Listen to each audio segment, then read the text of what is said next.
Um chassi todo em alumínio, leve e rápido. Alumínio. Hoje no Auto Esporte você vai saber por que ele faz toda a diferença nos carros atuais. As diferenças e semelhanças entre os pneus de moto Que é uma área de contato muito pequena, temos aqui 2 dedos. e de carro. No carro, a gente tem praticamente a mão cheia, o pneu no chão. Olá, bom dia, tudo bem? Olha só quanta coisa bacana vai ter no Auto Esporte de hoje para você ficar bem informado. Quer ver outra? Porque o manômetro ajuda a checar a saúde do motor. Sabe desfile de moda? Você vai ver um de carros. E para começar o programa de hoje, o que fazer quando o alarme falha? Você conhece esse som, certo? Vai dizer que você nunca esteve perto de um carro com o tal alarme chato. Aquele que não pode passar um ônibus, um caminhão, então você encostar, que ele já dispara. Alarme disparando com facilidade. Qual o problema? Na maioria das vezes é só uma configuração do alarme. A gente verifica ver se está correto, se ele é um carro médio ou de grande porte. Se um carro é pequeno, está configurado como um carro grande, A sensibilidade está incorreta. Um carro com som alto, qualquer coisa, já dispara. este problema só acontece nos alarmes volumétricos. Alarme tem nome esquisito e são 2 tipos. Volumétrico, que tem sensores para monitorar qualquer alteração de pressão ou movimento no carro, e perimétrico, que detecta a abertura de portas. Agora, se o alarme continuar disparando depois do ajuste de sensibilidade, é porque um dos 2 sensores quebrou e tem que trocar a peça. Mas e o contrário? Quando ele não funciona justamente na hora que a gente mais precisa? Olha só, o carro tá fechado com o alarme acionado, eu vou forçar. Ó, disparou, a gente vê pela luz, mas nada de som. Esse problema é simples, é apenas a sirene que pode ter dado algum defeito ou entrou água. Outra situação em que o alarme pode falhar, olha só. Acionei, mas nem os vidros subiram, nem as travas funcionaram. E aí? Ou o problema é na instalação do alarme, né? Ou diretamente na central de vidro ou trava elétrica. Aí tem que trocar a central. Troca a central de vidro ou trava. Para evitar falhas, a instalação de alarmes de forma avulsa deve atender algumas regrinhas básicas. Não deixe ninguém cortar o fio. É o suficiente para perder a garantia. A oficina tem que usar esses adaptadores. A instalação é toda feita aqui na caixa de fusíveis do carro, né? Você tem que ligar em fios originais do carro. Sim, sem perder a originalidade. Nada é cortado. Nada é cortado. Se a instalação for feita no fio errado, você pode ter problemas no sistema elétrico, como, por exemplo, no funcionamento do ar-condicionado. Outro ponto importante, lembra da sirene? Você pode conferir se ela está sendo instalada assim, para baixo, para evitar a entrada de água. O carro que o Franciel está mexendo é do Carlos Alberto. Ele comprou zerinho, veio de fábrica com um alarme de porta e agora ganhou sensor de movimento. Quebrar um vidro não ia pegar o alarme, né? Agora pega. Agora pega. Ah, e se você tem o alarme com sensor, uma última dica de ouro. É importante todo mundo saber onde fica a chave geral, né, Fran? Sim, Por claro. causa de pane, em algum caso assim. Pode ser embaixo do painel ou aqui na lateral. Depende de carro para carro. É um botãozinho, né? Isso, esse botãozinho Apertou, aqui. desligou todo o sistema do alarme. Apertou, desliga o sistema de alarme.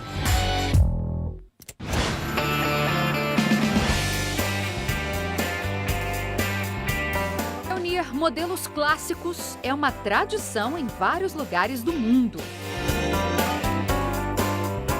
Desta vez, estamos em Londres para descobrir, entre muitas curiosidades, portas diferentonas. Esse aqui é o GT40. O número é referente à altura do carro em polegadas. No modelo que ajudou a escrever a história das 24 horas de Le Mans, portas integradas à capota. Os pilotos mais altos não cabiam, então eles precisaram fazer esse calombo aqui no teto. O motor é logo aqui atrás. A galera pensou em fazer uns ilhóis ali no banco porque esquentava muito dentro do carro. Outro clássico, o 300 SL. O número é uma referência à litragem do motor 3.0. uma marca registrada da Mercedes para batizar seus modelos. As portas ficaram famosas, todas abertas. O desenho ousado ganhou o nome de asas de gaivota. Com isso, as janelas diminuíram.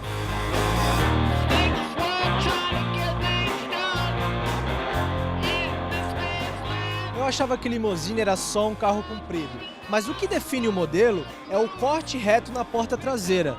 Normalmente nos sedãs acompanha a caixa de roda.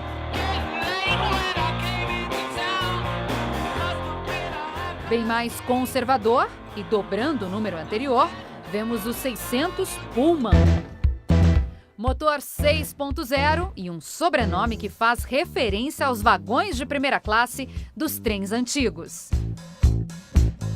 A 600 Puma era tão exclusiva que, na época, a marca disponibilizava um profissional para reparar todo tipo de problema em qualquer lugar do mundo. Ó, pode nem tocar.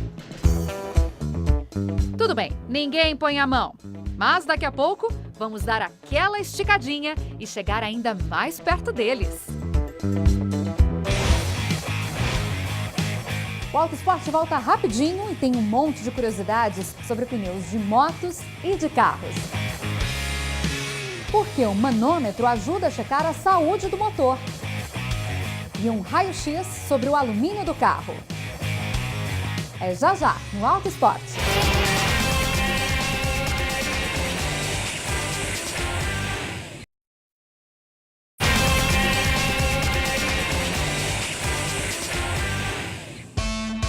Exclusividade pode parecer um termo abstrato demais, mas fica fácil entender o sentido da palavra quando chegamos perto de alguns carros. Excesso de cromados e de frisos, o que era considerado detalhe, na década de 50 vira ostentação. São os americanos exibindo seu poder para o resto do mundo. O Bel Air de 1957 representa muito bem o auge dos anos dourados. Os conversíveis eram os mais desejados e os mais caros. Hoje, são peças raras. Este outro conversível traz a descrição europeia e uma senhora exclusividade para o dono. Perto dos vizinhos, ele pode ser considerado um modelo recente. Tem carro que já nasce colecionável. Essa aqui é uma Alpina 2004, foram feitas 555 unidades e esse é o número 274. Para você ver quão exclusivo é esse negócio, essa é a única com carroceria preta e o interior bege. A plaqueta comprova o pedigree. Trata-se de uma tiragem limitada. E para trazer um brilho juvenil para a exposição, exclusivos 0 km que também defendem as boas ideias para esta nova era de carros híbridos. São os super esportivos que trazem números de cair o queixo, tanto em termos de velocidade quanto em economia de combustível. O Porsche 918 Spider, o McLaren P1 e a LaFerrari. Tá vendo este enferrujadinho aí? Acha que vale um troco? Nem precisa fazer sua aposta, porque já foi vendido em leilão. E se prepare pelo equivalente a R$2 milhões. Este C-Type se enquadra na classificação do que os ingleses chamam de barn find, ou encontrado em celeiro. Nunca foi restaurado. Todas as peças são originais e cada marca tem o seu valor, porque representa um pedaço da história dele. Um legítimo testemunho de época intocado e por isso tão valioso. Surgindo bem mais reluzente, o Bentley de 1930 exibe no nome o poder e o tamanho do motor, 6,5 litros. Tá aí um dos modelos que fez o fabricante inglês se tornar praticamente sinônimo do termo esportivo de luxo. A carroceria segue esse mesmo estilo, feita em alumínio, por Van den Pla, um encarroçador famoso que mais tarde passou a fazer os próprios modelos e fundou a marca que levava o seu nome. O Bentley está avaliado em R$12 milhões. Mas foi esta outra joia que interessou o Razia. Essa Ferrari 212 de carroceria Vignale foi feita especialmente para um senador americano. Ela tá nesse estado impecável porque ficou anos em um museu. Sabe quanto custa? Bagatela de 6 milhões de reais. Ô chefe, parcela em 3 aí, por favor. Aderência, composto, tem muita coisa que é bem parecida entre pneus de moto e de carro. Agora, tem outras... As diferenças e semelhanças entre os pneus de moto e de carro.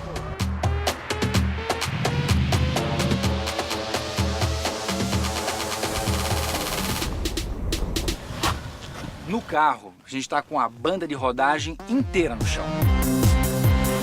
O que manda na performance do pneu da motocicleta é essa curvatura. Aqui é fácil a gente ver o desenho, no caso da moto. Um pneu mais urbano, mais rodoviário, a carcaça ela é menos acentuada, então a moto fica muito mais progressiva. Conforme a esportividade bicuda, ela vai ganhar muita agilidade. Parece que você perdeu 20, 30 quilos de peso. Olha só a comparação entre as áreas de contato. No carro, é a palma da mão inteira. Na moto, são mais ou menos 2 dedos juntos.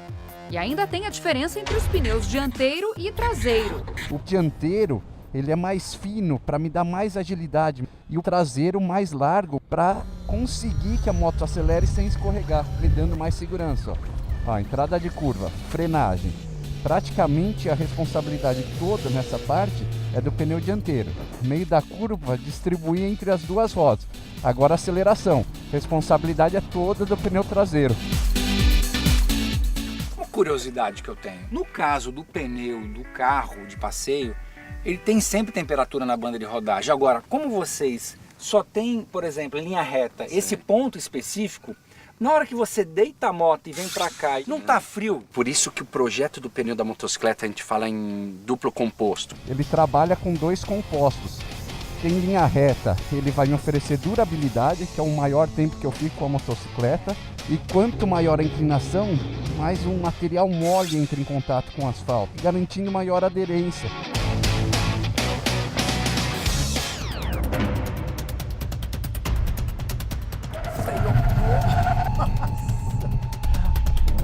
Essa estrutura tem que ser dura o suficiente para aguentar esse impacto, mas maleável para gerar conforto e também moldar, né, o pneu em contato com o solo.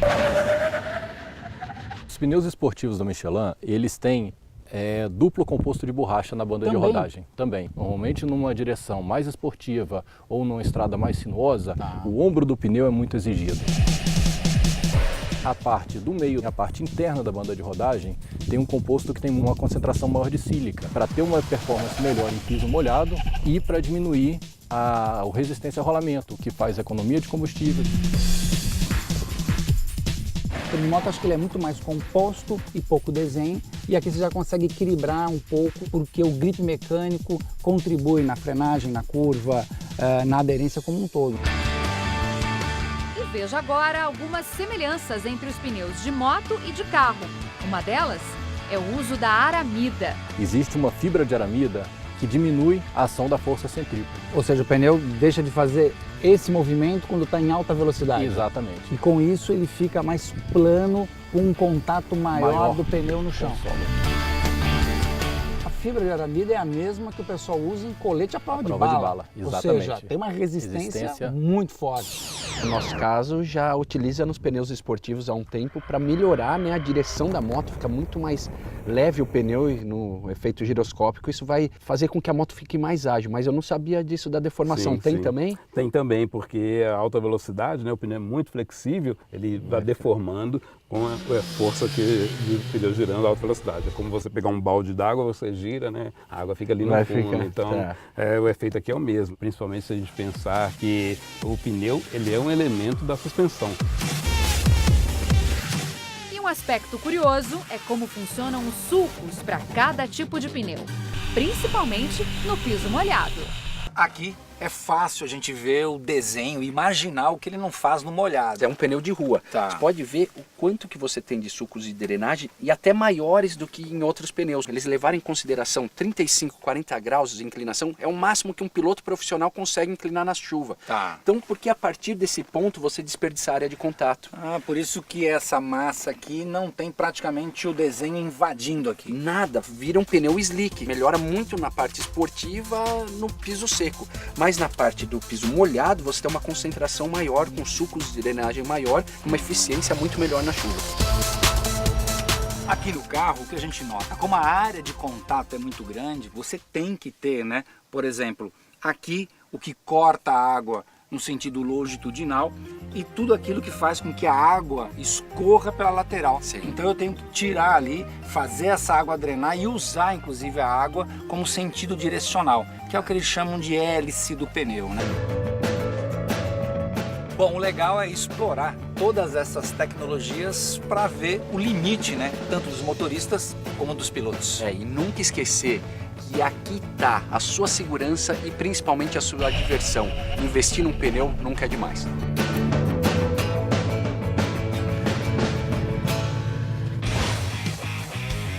O Auto Esporte volta já já e você vai ver a importância do manômetro. E por que o alumínio faz diferença no carro.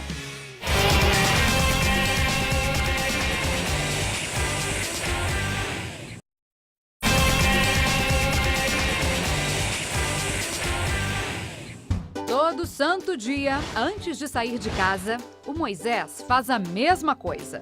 Depois do café quentinho, muita água. Não para ele.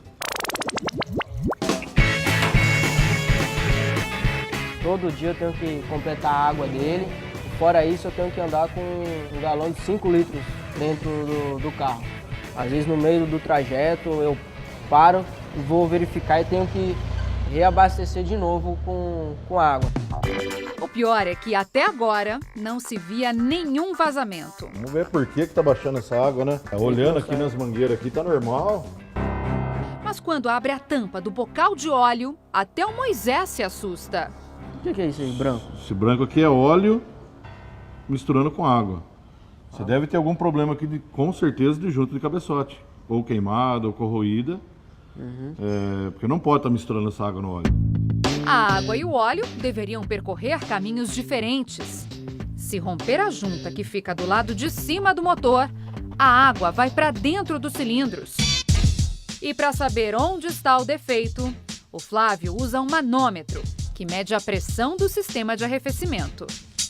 O ponteiro do relógio deveria ficar paradinho, mas vai lá para baixo, mostrando que tem algum vazamento por aqui. Próximo passo, retirar as velas e com este outro manômetro, medir a pressão dentro dos cilindros. Aqui medimos a vazão dos 4 cilindros. O segundo cilindro apresentou um defeito, ele saiu da área verde. Esse é o cilindro que está vazando a compressão do sistema. A hora que a gente injeta ar no cilindro, ele está jogando esse ar para o sistema de arrefecimento. E por isso está consumindo a água do carro do Moisés. O resultado é ferrugem na junta do cabeçote. Sim, que nem aqui, vamos remover o cabeçote, a hora que for para a retífica. A nossa retífica já testa na máquina de vedação se tem trinca, se tem corrosão. Já aproveita ver as válvulas como é que tá, já faz a parte de cima completa.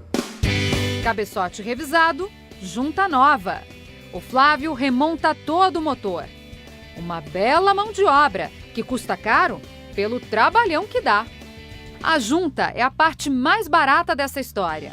Ao mesmo tempo, enquanto não funde o motor, ela causa aquele transtorno que o Moisés tinha todo santo dia.